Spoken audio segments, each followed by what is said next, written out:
vais parler de Lituanie et puis de Vilnius surtout parce que c'est là que j'ai vécu pendant 1 an. C'était très difficile de choisir, une chose ou une anecdote à raconter parce que déjà Vilnius est une ville, incroyable et parce que j'y ai passé une année assez extraordinaire et donc je me suis dit que j'allais plutôt parler, des endroits sympas et des endroits, dans lesquels j'ai de très bons souvenirs. Bienvenue sur le podcast de Haïdé.fr pour mettre en lumière les tendances ainsi que les enjeux culturels et sociétaux des régions de l'Est de l'Europe. Je m'appelle Thibaut Boudot, je suis le fondateur de Haïdé Créative et je vous invite à voyager avec nous de la Grèce à la Russie en passant par les Balkans et l'Europe centrale. Loin des clichés et stéréotypes que beaucoup s'en font, nous allons casser ce rideau de fer culturel qui sépare encore l'Est et l'Ouest de l'Europe, car nos pays et régions en pleine mutation regorgent d'initiatives positives. Mais avant de commencer notre voyage, répondons à la question que tout le monde se pose. Que veut dire Haïdé ? Il s'agit d'un mot emprunté à la Turquie ottomane, très utilisé dans nos pays, qui signifie « allons-y ». Alors attachez votre ceinture et embarquez avec nous, destination l'Europe de l'Est.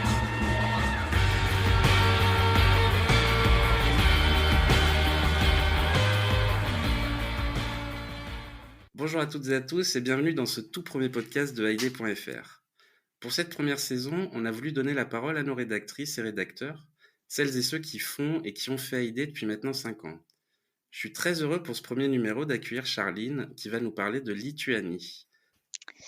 Donc j'ai vécu à Vilnius, moi c'était il y a 5 ans maintenant. Donc c'était entre 2015 et 2016 et j'y suis allée, en tant qu'Erasmus, donc pendant mes études. Donc Erasmus, je pense que tout le monde connaît, mais en fait c'est le principe d'Erasmus, c'est de partir vivre 1 an dans un pays de l'Union européenne, dans le cadre d'études. Donc moi j'étais à la fac à Vilnius, j'étais en sciences politiques. Donc voilà, j'ai choisi de partir à Vilnius et c'était mon premier choix. C'était vraiment une volonté de ma part, parce que je voulais partir dans un endroit qui m'était complètement inconnu, dont je ne connaissais rien du tout et je voulais aller dans un pays dans lequel je serais pas forcément allée spontanément pour des vacances. Même si aujourd'hui ça a complètement changé, ma façon de voir les choses. Mais voilà et je suis très contente d'avoir choisi Vilnius. Parce que je me suis rendu compte que c'était une ville incroyable, et parce que j'ai passé une année extraordinaire et je voulais parler de Vilnius aujourd'hui parce que, dans mes souvenirs en tout cas, dans Vilnius, il y a pas mal d'endroits, assez uniques, que j'avais pas du tout l'habitude de voir, que ce soit des paysages, des endroits à visiter ou des choses à faire et Vilnius est une ville assez, peu connue au niveau touristique alors qu'il y a des choses vraiment pas mal. Et il y a par exemple, moi la première chose que j'ai visité à Vilnius, c'est un quartier qui s'appelle Užupis, qui est en fait un quartier d'artistes où il y a beaucoup de galeries d'art, d'artistes qui exposent ou qui créent et ces artistes ont décidé de faire d'Ujupis une, république autonome. Donc ils l'ont autoproclamée république et je trouve ça assez extraordinaire parce que c'est un quartier dans la ville, qui est, dans lequel on entre et il y a un panneau donc «Bienvenue dans la République d'Ujupis». Et donc c'est une république avec sa constitution qui a été écrite par les habitants de Jupis. Et donc c'est une république qui est basée sur le bien-être et sur le bonheur des êtres humains. Et je trouve ça assez incroyable parce que déjà la constitution, elle est écrite dans beaucoup de langues. Je ne sais pas si elle est écrite dans toutes les langues du monde, mais en tout cas, il y a toute une rue du quartier sur lesquelles, sur les murs, la constitution est affichée. Et ça commence par chaque être humain a le droit d'être heureux et chaque être humain a le droit de ne pas être heureux. Et puis ça continue avec quelque chose comme chaque être humain a le droit de comprendre et chaque être humain a le droit de ne pas comprendre. Et bon, je la connais pas par cœur, mais ça continue comme ça et je trouve ça assez incroyable. C'est vraiment un quartier en plein centre de Vilnius, au milieu de la vieille ville, du quartier touristique et historique. On a ce petit quartier d'artistes dans lequel il y a plein de bars et plein de restos et plein de galeries d'art et une constitution. Donc voilà, c'est assez incroyable. Et puis à quelques minutes à pied, il y a la colline des Croix. Donc c'est une colline sur laquelle on peut monter à pied et donc comme son nom l'indique, sur laquelle il y a des croix et la nuit, les croix sont illuminées et on peut voir tout Vilnius. Et puis juste à côté, il y a aussi la tour de Gediminas. Donc c'est une tour qui date, il me semble qu'elle a été construite au XVe siècle, qui est en fait le dernier vestige d'un château. Et donc on peut aussi monter tout en haut des remparts et on peut avoir une vue à 360 sur la ville. Enfin voilà, c'est quelques endroits comme ça qui font que Vilnius, vraiment, c'est une ville assez unique. Enfin, en tout cas, moi, dans mes souvenirs, ça reste unique. Le centre-ville est pas très grand, on peut faire beaucoup de choses à pied, mais on peut voir des choses vraiment différentes en une journée. On peut passer du quartier d'affaires, qui est fait de grands buildings, en traversant la rivière, on peut arriver, au quartier vraiment touristique dans lequel on trouve toutes les grandes chaînes de magasins et les chaînes de restos. Puis après, on peut aller se perdre dans le centre-ville, plutôt piéton, dans lequel, il y a des petites ruelles et des petites galeries d'art cachées. On peut trouver des églises de tous les styles. Enfin voilà, c'est vraiment, une ville assez incroyable et on peut aussi sortir de la ville et trouver des endroits plutôt, en pleine nature, avec des lacs. Moi, j'habitais, dans une résidence universitaire en face de ma fac qui était pas dans le centre et je sais qu'on pouvait, traverser une petite forêt, trouver un lac et l'été, on allait faire des grillades là-bas.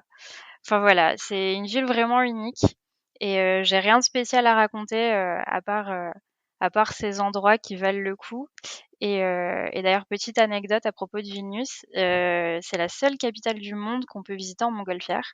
Alors je sais pas si c'est encore vrai aujourd'hui, mais en tout cas quand moi j'y étais, c'était le cas et je trouve que c'est plutôt incroyable. Super, bah merci beaucoup pour ce voyage Mmh. dans Vilnius.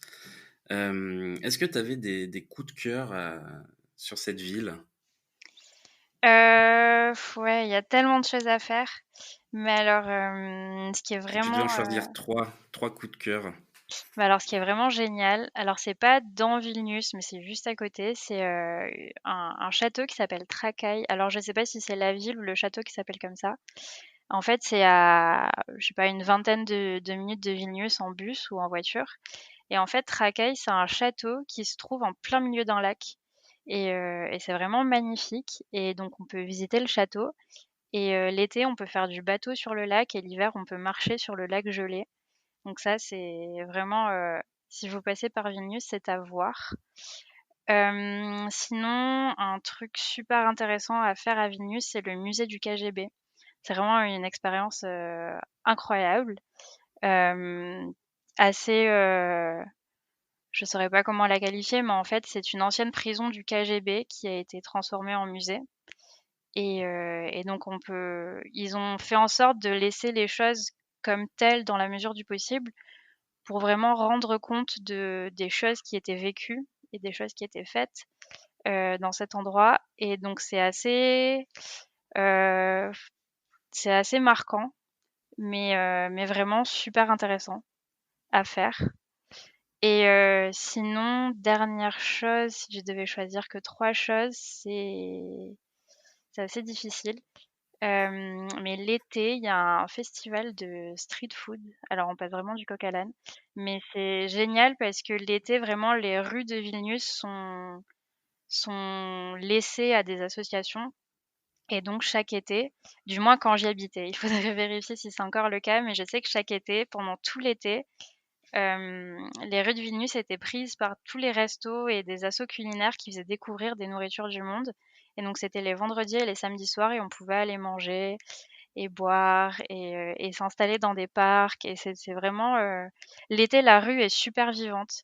Autant l'hiver, à cause du froid, tout se passe en intérieur, mais il y a cette impression que vraiment l'été, il faut prendre possession de la rue et donc ce festival de street food est vraiment, vraiment pas mal. Justement, donc tu étais en Erasmus à Vilnius.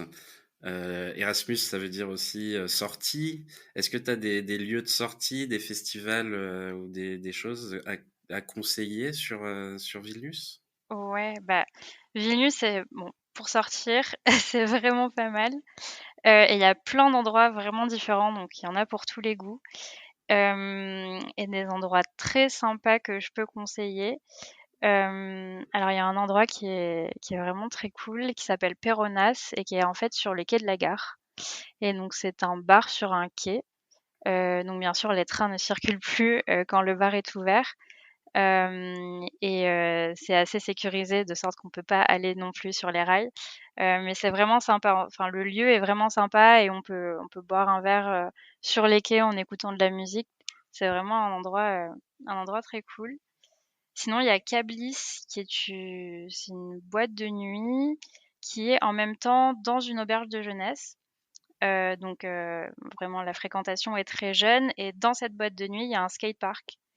Donc pareil, c'est assez incroyable. On mélange un peu tous les univers et c'est un endroit, vraiment à voir.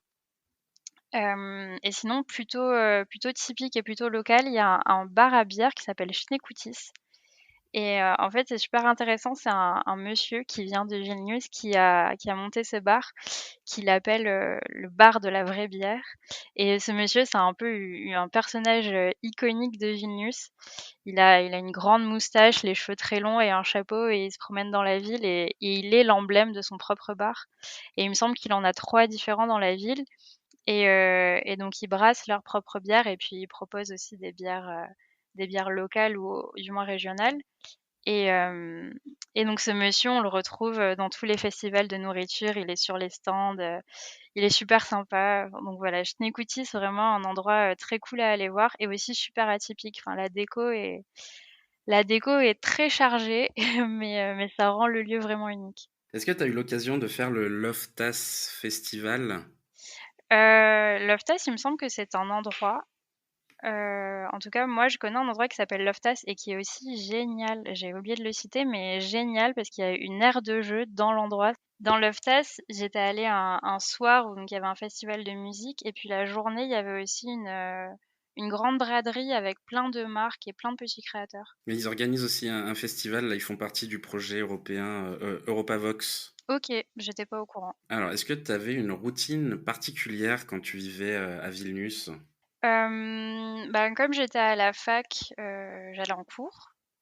J'allais en cours la journée. Moi, la particularité de mon Erasmus, c'est que j'ai travaillé, pendant cette année.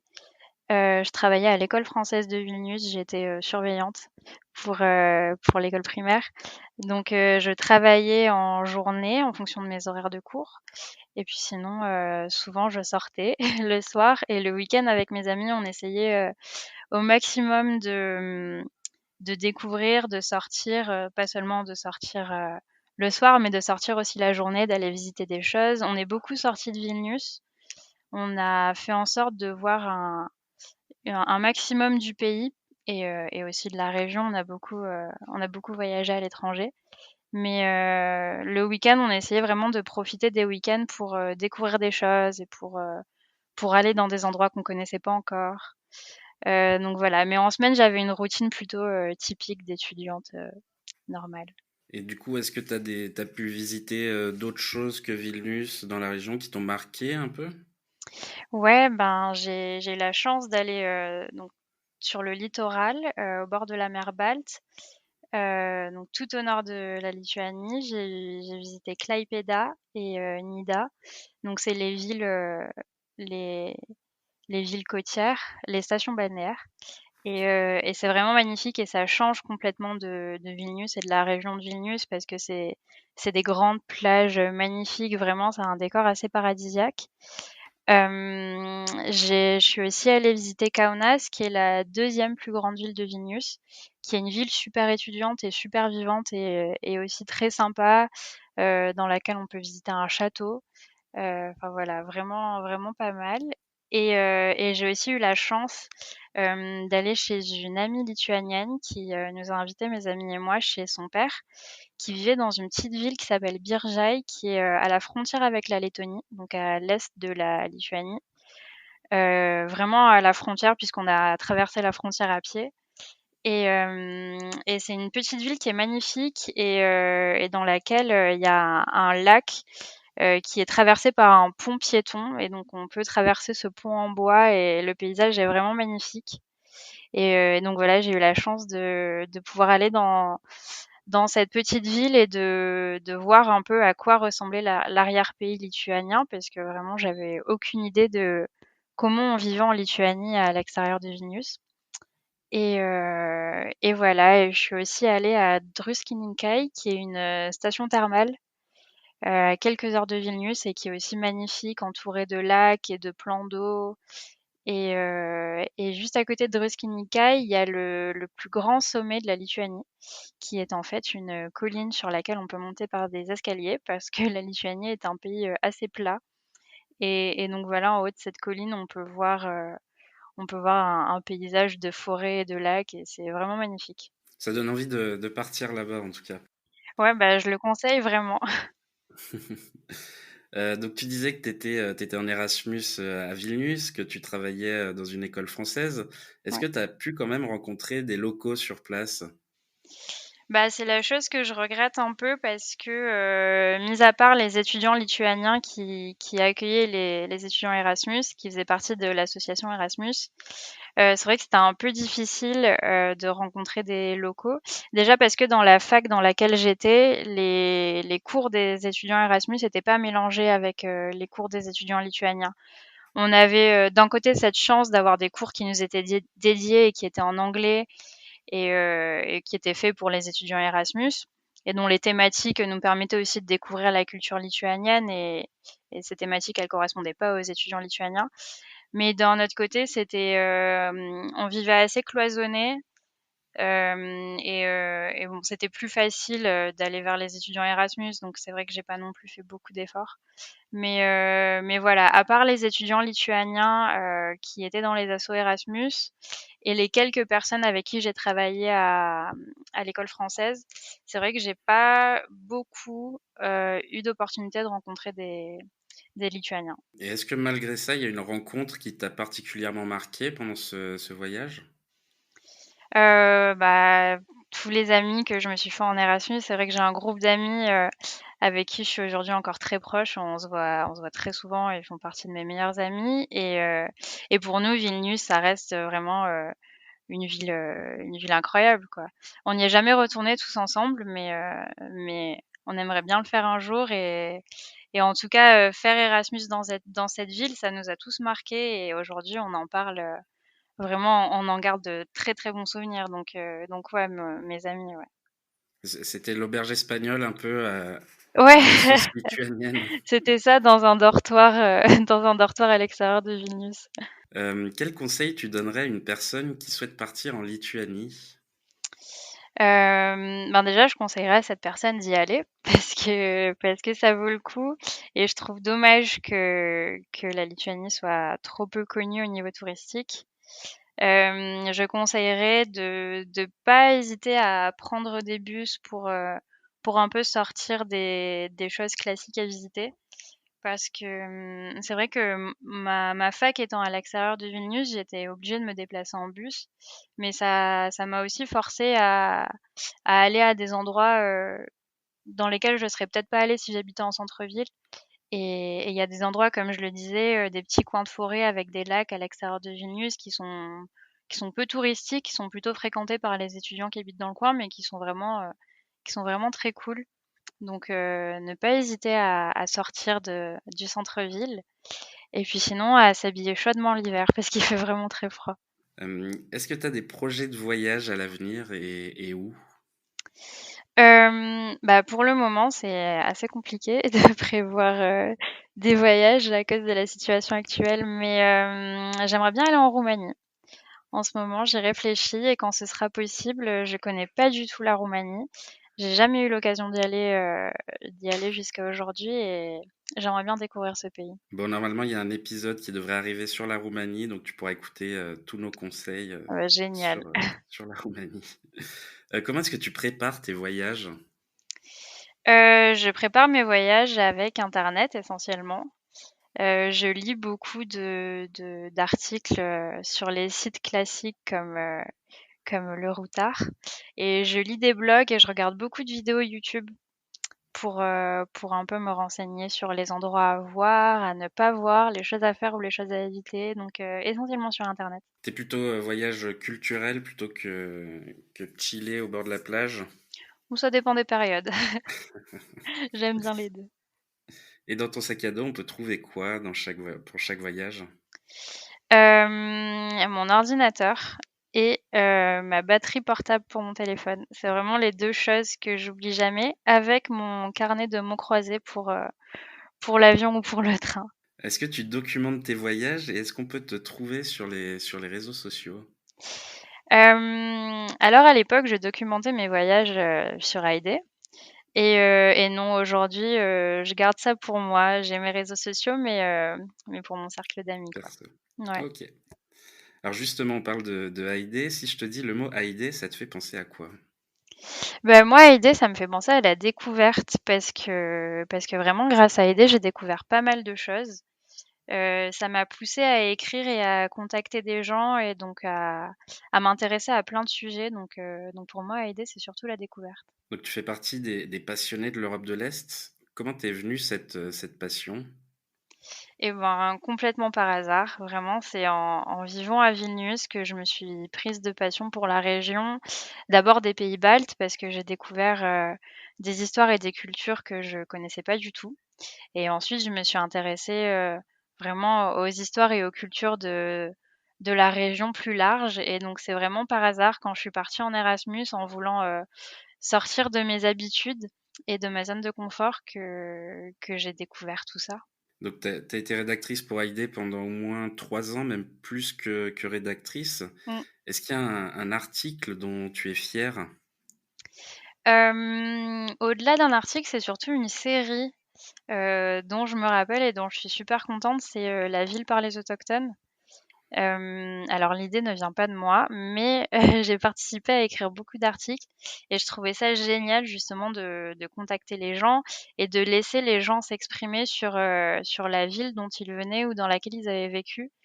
Parce que je trouve que découvrir une ville à travers les conseils de quelqu'un, ça change tout et je suis vraiment contente d'avoir participé à donner la parole à des gens pour qu'ils nous fassent découvrir la ville, telle qu'ils la voient. Ouais, on va essayer d'en faire un podcast, ça aussi. Génial. Alors on arrive sur la fin de ce podcast. Est-ce que tu as une recommandation à nous faire? Donc ça peut être un lieu à visiter, un compte Instagram, une chaîne YouTube ou n'importe quoi. Alors là aussi, c'était difficile de choisir une chose à conseiller, mais si je peux recommander un compte Instagram que j'ai découvert il y a peu, ça s'appelle 90s Lithuania, donc 90s 90 avec un S. Lituania, c'est un compte Instagram et en fait, c'est des photos de la Lituanie des années 90 et des années 2000 et je trouve ça génial. Vraiment, je trouve ça assez incroyable de voir des photos de l'époque et de découvrir la Lituanie et sa culture, en images. Voilà, Ok, ben on le partagera dans le podcast. super. Merci beaucoup, Charline. Ben merci à toi pour l'invitation. Et puis à bientôt. À bientôt. Pour conclure, je souhaite dire un grand merci au groupe slovène Nowhere de nous avoir gentiment prêté leur musique Colors. Vous pouvez les retrouver sur toutes les bonnes plateformes de streaming. Merci encore à notre invité pour cette belle histoire. Merci à vous toutes et tous de nous écouter. Abonnez-vous à nos réseaux sociaux, Haïdé Radio et Haïdé.fr. On attend vos likes et partages. En attendant le prochain épisode, n'hésitez pas à réagir à ce podcast en nous donnant vos bons plans. On se retrouve la semaine prochaine. À bientôt!